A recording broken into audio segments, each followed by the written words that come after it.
습니다.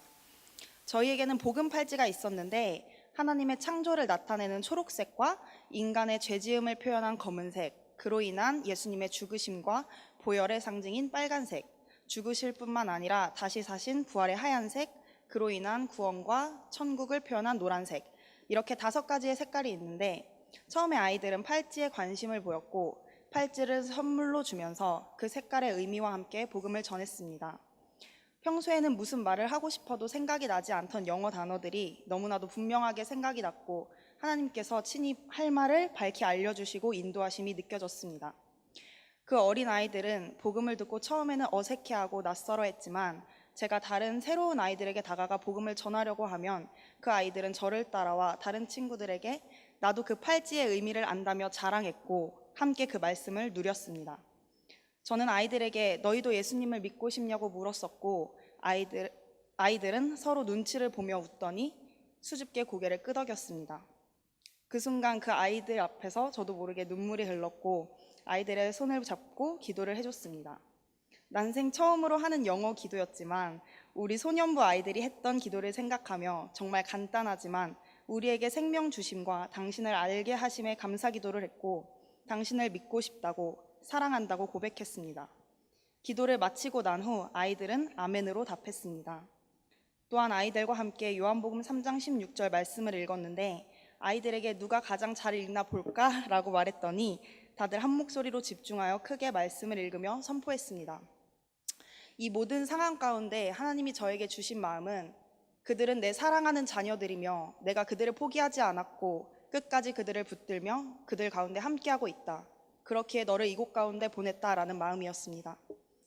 그렇게 그들은 하나님의 계획 안에 있던 자들이고 창세전부터 그들을 택하셨고 이 순간을 위해 준비시키셨음을 느꼈으며 더 놀라운 것은 굳이 내가 필요 없이 하나님께서 다 이루어 놓으셔놓고는 감히 나같이 준비되지도 않고 언어도 많이 모자란 부족한 자를 그 영광스러운 자리에 참여케 하셨고 그 놀라움을 경험케 하셨고 보게 하셨다는 거였습니다. 내가 부족하다고 느끼고 연약하다고 느꼈던 그 모든 나의 약함으로도 너를 사용할 수 있는 하나님이며 그로 인해 내가 너를 얼마나 사랑하고 있는지 봐라, 느껴라, 경험하고 나를 경외하라 라는 마음을 주셨습니다. 그래서 그 가운데 저는 하나님이 그들을 사랑하심을 느낌과 동시에 또 나를 얼마나 사랑하시는지를 온몸으로 느끼는 순간이었습니다. 또한 하나님의 너무나도 위대하심과 전능하심을 모세가 홍해 앞에 섰을 때 하나님 말씀하신 너희는 가만히 있어 내가 하나님 됨을 알지어다 라는 주님의 음성과 함께 그 앞에 굴복할 수밖에 없었고 엎드릴 수밖에 없는, 그래서 정말 하나님의 하나님 되심을 인정하며 그 은혜를 구할 수밖에 없는 너무나도 감사하고도 놀라웠던 선교지였습니다. 감사합니다. 저는 이번 선교는 제 인생에서 처음 가보는 선교여서 의미가 있었습니다. 그리고 이 교회에 출석한 지 5개월밖에 안 됐는데 또 이제 타지에 와서 이 선교라는 곳에 갈 수 있게 된 것이 그 은혜에 너무나 감사했습니다. 이번 선교를 통해 저는 삶의 목적이 더 분명해진 시간이었습니다. 처음 원주민 친구들을 만나러 간 첫날에는 제가 너무 준비가 부족한 상태에서 온 걸 느꼈습니다. 영어도 복음에 대해서도 기도도 그러다 보니 제 스스로에게 아쉬움으로 남았던 하루가 되었었습니다. 그래서 남은 선교도 아쉬워하기만 하다 끝나면 어떡하지 하며 첫째 날을 보냈습니다. 그리고 둘째 날 아이들을 만나러 갔을 때는 아이들과 활동하며 하나님의 사랑을 짧게나마 전했습니다. 이날에 큐티를 하면서 첫째 날은 비록 아쉬움으로 보냈지만 내가 이곳에 온 것 자체가 정말 은혜와 인도하심으로 온 것임을 확신했습니다. 그러면서 그 선교지에 온 것이 너무나 감사했습니다. 저희에게는 복음 메시지를 설명해주는 팔찌가 있었습니다. 셋째 날에는 이 팔찌를 활용해서 복음을 많이 전해줘야겠다고 기도하며 나갔습니다. 아이들 한 명 한 명 인사하고 활동도 도와주며 복음을 전해주었습니다. 물론 듣는 아이도 있고 안 듣는 아이도 있었습니다. 기억에 남는 어떤 여자인 친구가 있었는데요. 그 친구에게 제가 복음 메시지에 대해서 설명을 해주었습니다. 근데 그 친구는 이렇게 제가 복음 메시지를 설명을 해주고 있는데 저 멀리만 계속 쳐다보고 있었어요. 그래도 저는 차근차근 설명을 다 해나갔습니다. 그러고 나서 이 팔찌를 너에게 줄게 하고 차주었습니다. 그리고 나서 이 아이가 팔찌를 내려보더니 이거가 무슨 의미인지 다시 한번 저한테 알려달라고 하더라고요.